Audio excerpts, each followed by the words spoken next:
So long, farewell, and however else that song goes, Robbie Anderson is no longer a Carolina Panther. You are Locked On Panthers, your daily Carolina Panthers podcast. Part of the Locked On Podcast Network. Your team every day.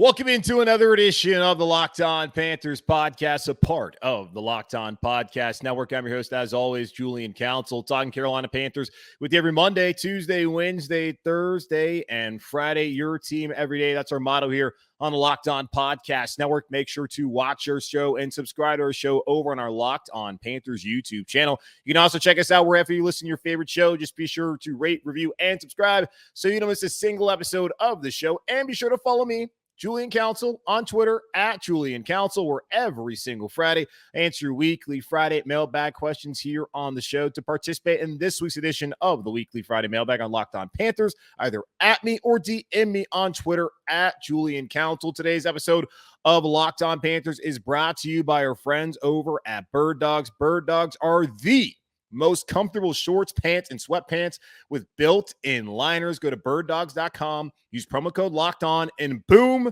a free Bird Dogs rope hat with your pair of Bird Dogs. Go ahead and do that right now. We got into it yesterday after the Panthers' 24-10 loss to the Los Angeles Rams. Weren't all that concerned about the offensive game plan, if we'll call it that, and PJ Walker's start as he falls to 2-1. Lifetime as a starter in the National Football League. We were really more interested in what happened on the sideline as it pertained to now former Panthers wide receiver Robbie Anderson. Anderson was seen not once but twice getting into it with Panthers wide receiver coach Joe Daly, and a second time got him run from the game as Panthers interim head coach Steve Wilks was not putting up with the nonsense that afternoon and said, "Robbie, get off my sideline. Goodbye, au revoir. Probably the last time I'm ever going to see you in a Panthers uniform." Later on, Robbie Anderson did speak to the media, I think in due part because he had a conversation with general manager Scott Fitterer, who told him, "Hey, Robbie, we're trying to trade you. You don't want to be here. We both understand that. How about you go up there, talk to media, and let them know that you are someone who can be a team player and do not devalue yourself any more than you already are as a distressed asset here in Carolina." So Robbie went and told us, "Hey, I work really hard to play. I don't understand why I'm not on third down, the money down." And I said something about that. And of course, it must have been totally honest. He could not have possibly cursed at the coach in that situation. Like, what would possibly lead Joe Daly to yell at him for Steve Wilks throwing out of the game? It couldn't just be Robbie Anderson just having a misunderstanding, saying he was confused.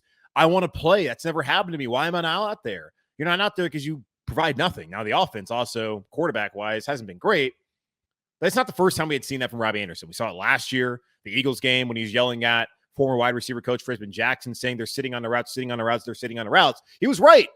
He was right about that. And he, in a way, called out offensive coordinator Joe Brady, talking about how Robbie himself had a high IQ and, Joe knows football too. And I just saw that happening and we should have done something. And they probably should have listened to Robbie, as the final interception of the day, 3 from Sam Darnold, was on a route that the Eagles were sitting on. Later on that season, we saw Robbie yelling at Sam Darnold, and people asked him after the game, what did he say? He said he was telling him to tighten up. Just Robbie Anderson's overall demeanor the last 12 months has not been cohesive here in Carolina. Now, the team is not winning, so that does not help. I can't say it's not cohesive for a winning environment, for at least what's going on currently with the changes at the top, with Steve Wilks now being the head coach and Matt Rule, who is a major part of why Robbie Anderson even came to Carolina, why he was extended. He's gone. So why even have a guy like Anderson around for the rest of the season? And going back to June, when he tweeted out how he might just retire, and he talked about there's things going on in my life, and I mentioned it all back then and yesterday. I don't know what's going on with Robbie Anderson personally. But also, man, that is just not the thing you want to hear from your number 2 wide receiver who you extended less than a year ago at that point in time and who had a terrible season. Coming off his worst season of his career, that's what he's saying. And you're wondering if he's committed, if he's all in. And we saw, as Steve Wilks said, no guy is bigger than the team. And Well, Scott Fitterer had no choice but to get Robbie Anderson out of Carolina, and he did by trading Anderson to the Cardinals in exchange for a 6th-round pick in 2024 and a 7th-round pick in 2025. The Carolina Panthers saved $690,000 in cap this year and will take on $19.4 million in dead money over the next 2 years. Now, over the next 2 years does not mean 2023 and 2024. It means 2022, this current season, and next season, 2023. Carolina will carry about $10.2 million in dead money currently, and it'll have to carry another $9.7 million next season in dead money, which is salary cap money from a player who's no longer on your team, for people who do not understand the concept of dead money. And by my calculations, we're looking at Spot Track, because Anderson's no longer on the roster, that $12 million, that should also clear up about $12 million of space for the Carolina Panthers, while also having to take on that 9.7 in 2023. Jeremy Fowler also said that Robbie Anderson's conversation with the coach, as in Joe Daly yesterday, was a tipping point for a trade, but teams say that he's been available for the better part of the last year, was likely happening regardless, and really it needed to happen, especially after that. Rule's not here anymore. He's a rule guy. He's not producing. Absolutely, Baker's been terrible. Sam's been no good. The O-line was no good last year, and that's played a factor. But Robbie's general attitude and just the way that he's gone about his relationship with the coaches multiple times sitting on the sideline. I get it. Passion. You work hard to be able to play on Sundays when you're not out there on third down. You're frustrated by it, and everyone's frustrated. We didn't see anyone else on offense who acted like that. DJ Moore, who's a much better player than Robbie Anderson, has had to put up with more BS here as far as the quarterback situation. We didn't see that from DJ Moore. We never seen that from DJ. And DJ is more of a quieter guy. We never heard DJ at any point call out the coaching staff in the manner that Robbie Anderson did. DJ was someone who Steve Wilks in his day after press conference on Monday lauded for being an individual who takes responsibility for his own play and his own actions. And Robbie Anderson didn't really want to do that. Just said, hey, I'm not going to be misunderstood. I wanted to play. I'm confused why I wasn't playing and why they threw me out. But Robbie, it wasn't working. You already knew that going into it. Hence, hearing what Jeremy Fowler had to say, that he's been available for the better part of a year. So he knew that his time in Carolina was not going to be past this season, and really past the trade deadline in a couple weeks. And it was the best thing for everyone to move on, and for him now to go to Arizona. And in due part, Arizona made that trade because Hollywood Brown was injured yesterday or on Sunday, and he's out likely for the season with a foot injury.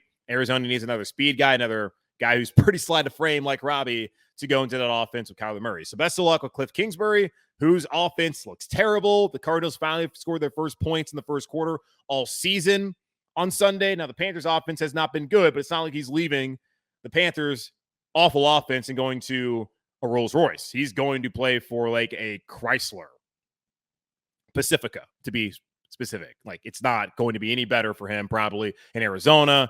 So best of luck to Robbie Anderson. And, you know, when we look back on it, the most memorable moment will be Robbie Anderson saying, oh, what's that bear doing, when looking at Sir Purr? Really? You thought it was a bear? It was funny and cute in the moment, but then when you think back of what he actually contributed here in Carolina, which was nothing outside that 2020 season, and the fact that he called the fans out not once but twice, and then all the yelling at his teammates and also at the coaches, we will not look back on Robbie Anderson's time here in Carolina fondly. So long, farewell. I don't know the rest of that song because I haven't seen The Sound of Music in years, and I also don't even speak whatever language that was.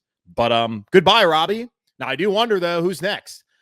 It's important to understand that this is not a fire sale move. Robbie Anderson, again, been on the trade block for a better part of a year. He was always going to leave. He does not need to be here anymore.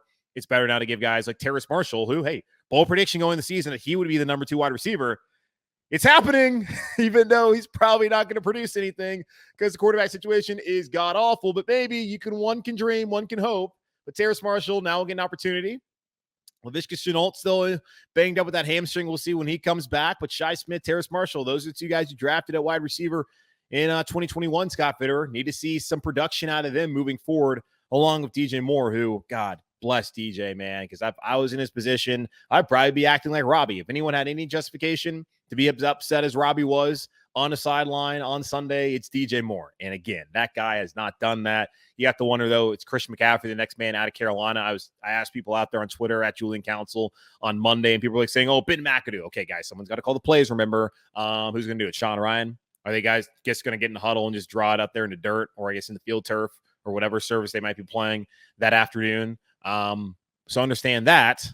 You also say David Tepper not going anywhere unless Dan Snyder, the owner up in Washington, has dirt on him because he claims he has dirt on everyone in the NFL, which is why he's saying, you guys can't get rid of me because I'm going to burn this whole thing down out the door.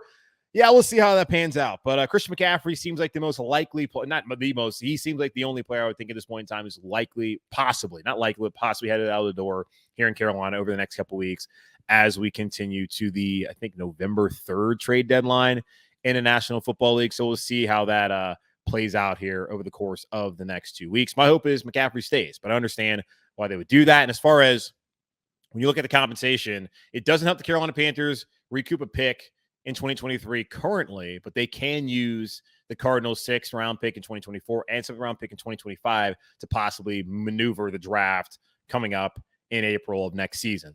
We've seen Scott Fitterer do it before, so there's something to think about if for anyone out there thinking, oh, well, we got no picks back. Well, they got 2 picks they can work around and can use for any sort of future trades, whether that be on draft day or leading up to the draft or at any point here in the next couple of weeks. So we'll see how that pans out. Steve Wilks had his first ever day after press conference on Monday after they got back from LA. It was a little bit later than usual. He gave his thoughts on the quarterback conversation or competition and what could happen if there is one still. Ben McAdoo, his offensive game plan, and if there could be any more trades forthcoming. So we'll talk about that here in just a moment on Locked On Panthers. But first, let me tell y'all about our friends over at Bird Dogs. I don't know if you're like me and you're someone who wears shorts year-round. Now, I sit around in my house. I try to keep it where I can always wear a shortened T-shirt like I'm doing right now. So Bird Dogs are absolutely the perfect shorts to wear, whether you're lounging around in the house or if you are over at the gym or just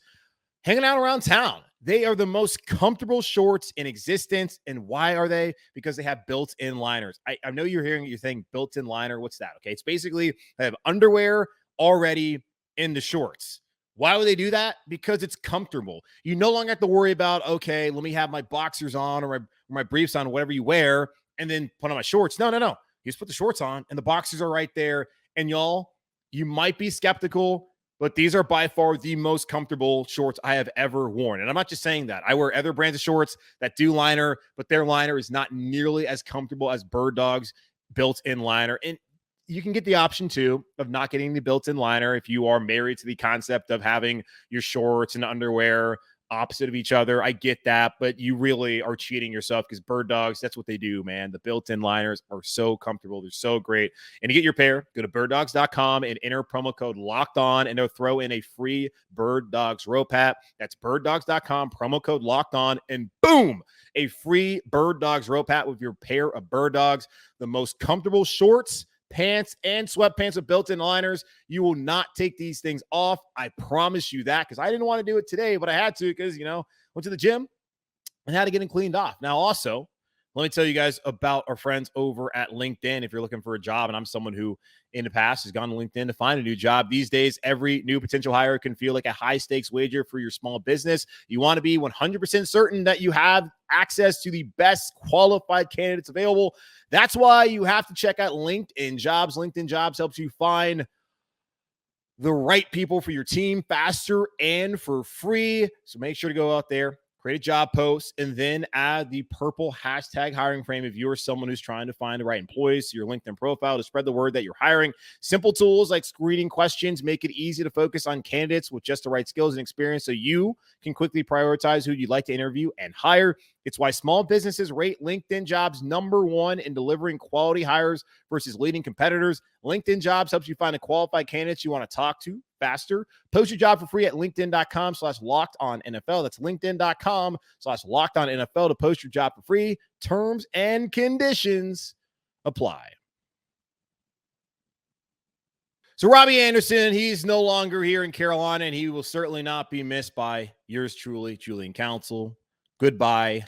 And hopefully the door didn't hit him on the way out, because, that would not feel good. But I'm certainly not going to miss our time here with Robbie. So hopefully the Panthers can get better receiver play down the road from guys like Terrace Marshall, who I was very high on. I'm certainly sure the organization's still high on, as they have not really been interested at all in trading Terrace. And then Shi Smith hasn't done much at all at this point in time. And hopefully Laviska Shenault's on another failed trade by Scott Fitterer. We'll see. I would think that at this point in time, they probably need to be looking at a wide receiver in the draft next year to go along with a quarterback. And that could be the number one pick in the draft at this point in time when we're looking at quarterbacks, as the Panthers are 1-5 and dead last in the NFL and seem to be racing towards the bottom. The typical terrible teams like the Jets and Giants are 5-1 and 4-2 respectively. Is football back in New York? Apparently it is. Steve Wilks is back at the podium on Monday, and he was giving us his breakdown of what he saw on the film. We didn't have to listen to we used to listen to with the former head coach, where, hey, I got to check out a tape first before I can even answer that question, which I always just find so nauseating and annoying. Like, hey, you sat there, you watched the game, you know what happened. Now, can you answer some detailed questions sometimes? Maybe not, but let's not deflect. Steve Wilks did, in a way, deflect, not really wanting to discuss the Robbie Anderson trade. He did bring up that he had a good conversation with Robbie and that Robbie's excited about his opportunity in Arizona, where Steve Wilks coached for a year, and that he thinks Robbie will do a great job there, wishes him best of luck, and that is it. So he addressed it off the top, didn't want to get into it. He did, though, say he's had conversations with Panthers owner David Tepper, Panthers general manager Scott Fitter, and that they are having fluid conversations about whether they'll make another move moving forward. If any move, I think, would be Christian McCaffrey. Again, as I stated just a few minutes ago, I don't want that to happen. I want Christian McCaffrey to be here in Carolina. I don't know how it makes the team better by getting rid of a great player. It is a running back position. I am on record of saying that running back should be making federal minimum wage. So why would you ever pay someone the money that the Carolina Panthers paid Christian McCaffrey? Don't care who left the organization and needing a face of the franchise. It's a running back. People don't tune in to the NFL on Sundays to watch running back. They don't have roughing the running back. They have roughing the passer. It's a quarterback-driven league. And until you have one, it doesn't really matter. So I guess that's also one of the reasons why you would move off of Christian McCaffrey. You don't have a quarterback. You saw what he did offensively on Sunday, which was awesome, 158 of their 203 yards, but it amounted to, yet again, another loss. So until the Panthers find a quarterback, Christian McCaffrey really is just a luxury for this organization, and he's someone who could fetch a pretty penny. And according to Jonathan Jones, CBS Sports, that he's heard that Christian McCaffrey could go for a first-round pick. If that's what Carolina be willing to accept, or they'd be willing to accept multiple picks. I would hope that would be like a second and third. Just thinking about if Christian McCaffrey goes for less than what Sam Darnold was traded for, which would be just absolutely insane, just considering what McCaffrey's done in this league and what Darnold's done in this league, and both of, I know, different position, different value as far as that position, but damn. Hopefully it doesn't happen, but it would not surprise me, and I guess I shouldn't weep because Christian deserves all the best and not to sit here and keep losing in Carolina. And speaking of the game plan in losing, Steve Wilks was questioned about that yesterday. He said he's not going to second guess himself as far as the offense game plan goes, and that's what they were trying to do. As I said to y'all, Matt Rule did not trust PJ Walker. Sam Darnold went on IR. He started PJ Walker against Arizona, but before even PJ stepped on the field to be a starter, they had signed Cam Newton, and we all knew that Cam Newton was going to be the starter until Sam Darnold came back, and that was the case. That's how much Matt Rule, who brought PJ here to Carolina, and who brought PJ to Temple, that's how much faith he had in him. So obviously, Steve Wilks is not going to have any more faith in PJ than Matt Rule had. He's going to have less faith in PJ Walker, and we saw that play out on Sunday. All that being said, though, you would think at some point in time you would try to stretch the field, and anytime they did throw the ball down the field, as we saw PJ Walker, he was wildly off target, and it probably wouldn't happen. Maybe if they would have gotten him some sort of rhythm, running some of these slant routes in something a little bit intermediate, that possibly PJ would have been able to have more success throwing the football down the field. And he's shown in the past that he can do it. He's also shown in the past that he has a proclivity to turn the football over when given the opportunity in those situations. So Steve Wilks did not want to lose that way. It worked in the first half as they were up 10-7, thanks to Dante Jackson's pick 6. And the defense now has 3 touchdowns in the first half to the offense's 1 that came in week 1 against the Browns, Christian McCaffrey running it in. So that's kind of where we're at. Expect that to be the case. Now you wonder, okay, if that's going to be the case, whenever Baker comes back, he's probably the starting quarterback, right?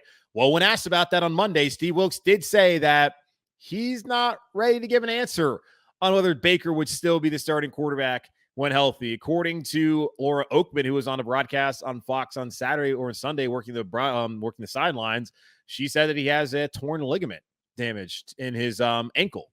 And it was confirmed by Steve Wilks following the press conference there, or following the game on the press conference on Sunday. So hearing that, doesn't really look like Baker Mayfield is ready to come back. I know he worked out the other day. I get it from his perspective. He played through a bum shoulder all of last season for about 14 games. He's doing the same thing now, hopefully in Carolina, as he's trying to save his career as a starter, which I don't see him getting another opportunity past this season. If he's healthy and Sam Darnold's not healthy, then by all means play Baker because it gives the team the best opportunity to win a game, especially if they're not going to try to do anything at all with PJ Walker out there. Just don't let it get to the point where he's played 70% of the snaps and that conditional pick in 2024 goes from a 5th-round pick to a 4th-round pick. Now, Sam Darnold, though, we've been asking about it. That's how desperate people are and how destitute this franchise and fan base is that we're asking, hey, when is Sam Darnold going to be healthy? According to Steve Wilks, they're likely going to designate him to return off of IR this week, which means he has 21 days to be placed on the active roster where he'll have to go on season-ending IR. My expectation is whenever Sam Darnold is healthy and ready to play, Sam Darnold will be the starting quarterback for the rest of the year for the Carolina Panthers. Baker Mayfield is injured currently. It does not look like it's going to be a good situation for him. He was already bad when he was healthy. Now, just imagine what he's going to be like with his ankle, and his footwork is terrible. So how's he going to be able to have better footwork with a bum leg? I don't know. And also the draft pick. They said the Panthers are thinking about the future. Baker's not the future. Of course, Sam's not the future. Neither is PJ. Well, you can lose a future pick if you continue to play Baker Mayfield. So Baker, we're good whenever Sam Darnold comes back. And as far as the offense goes, Ben McAdoo, Steve Wilks said he's still committed to him, even though Ben McAdoo has been, widely panned for how bad this offense has been. Now, the quarterback he's played with doesn't fit his system. Maybe Sam fits it better. I don't think Sam's going to be that much better. Maybe he will be. We'll see. But yeah, Ben McAdoo is never going to be an OC in the NFL again. This was an opportunity for him. It hasn't worked out. He said last week, hey, we can still turn it around. We saw they're nowhere close to turning it around if PJ Walker is going to be the starting quarterback the rest of the year. Either way, McAdoo's not going anywhere.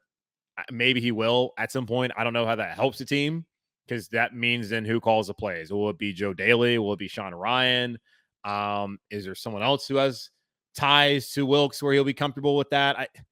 You got to have a play caller, and McAdoo's been a head coach. He's an experienced play caller. He might not be a great play caller, and what he's working with right now, quarterback might also not be helping, but you got to have someone out there calling plays on Sundays. So we'll see how that works. The scheme's not going to change. The system's not going to change. This is what they placed in the offseason, and this is just who the offense is for the rest of the season. We're 6 weeks into it.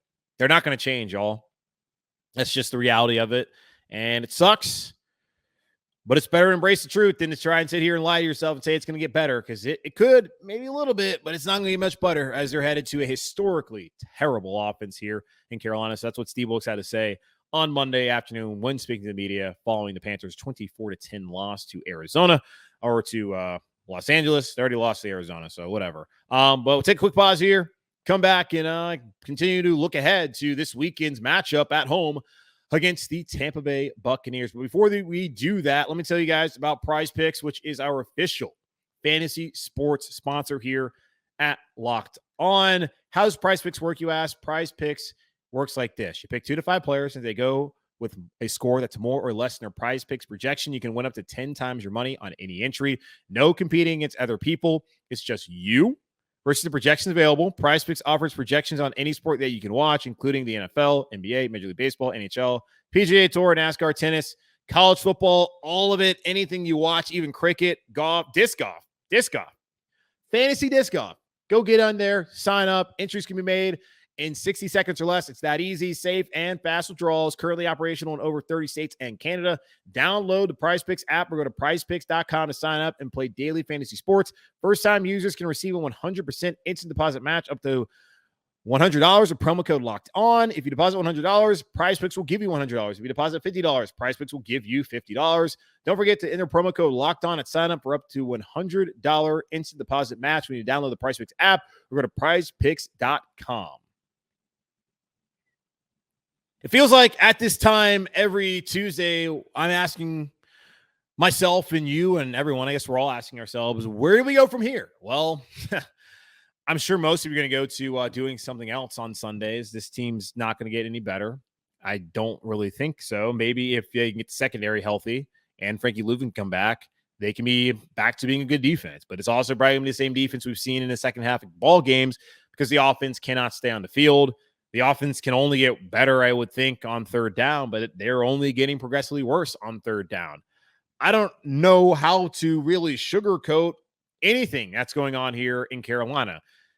The only pause I can bring up, though, is the fact that the Panthers are only 2 games out of first place in the NFC South. The division is not any good. Now, Atlanta, they're a lot better than I thought they'd be.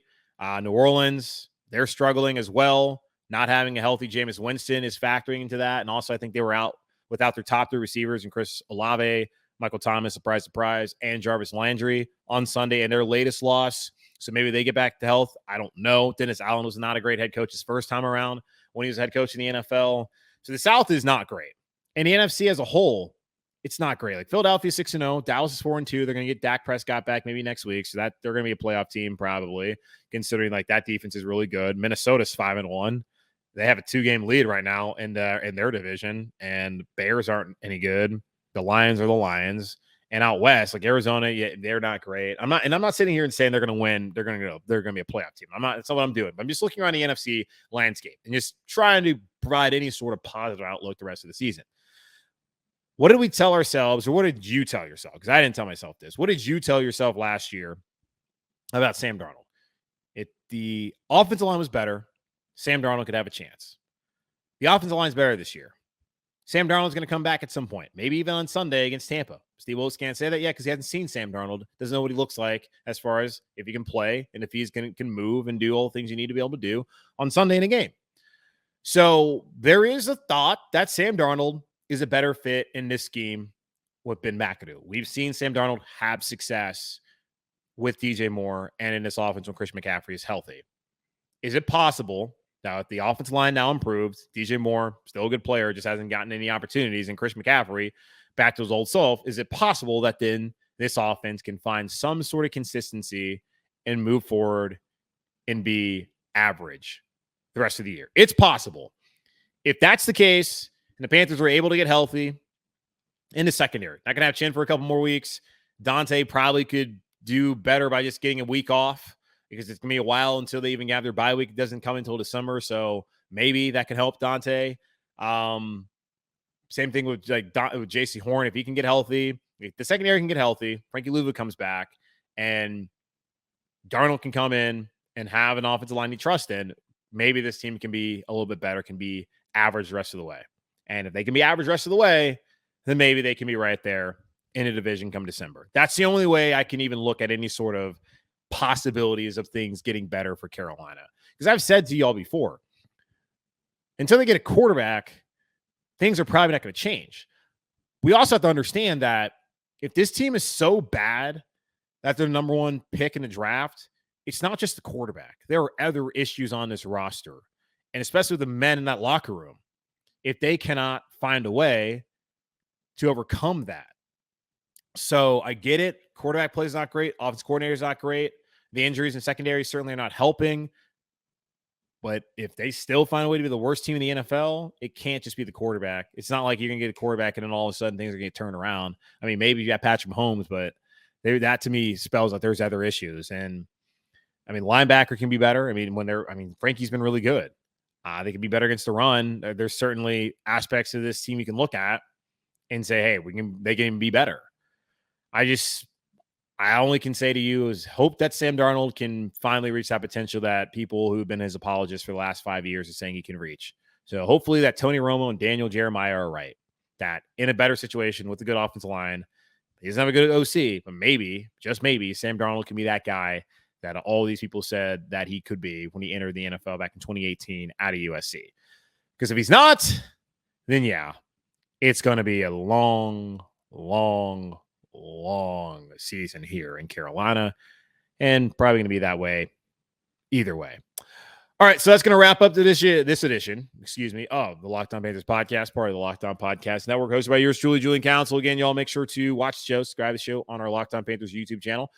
You can also check us out wherever you listen to your favorite podcast. Just be sure to rate, review, and subscribe, and check us out, or check me out by following me on Twitter at Julian Council, where every single Friday I answer your weekly Friday mailbag questions here on the show. So either at me or DM me on Twitter at Julian Council to participate in this week's edition of the Weekly Friday Mailbag. In the meantime, be safe, be happy, be whole. As always, keep pounding. And I will talk to you on Wednesday, where maybe we'll have a Wednesday conversation. I don't have anything set up just yet. But hey, either way, I'll be here talking Panthers, and you will hopefully be here as well. Goodbye.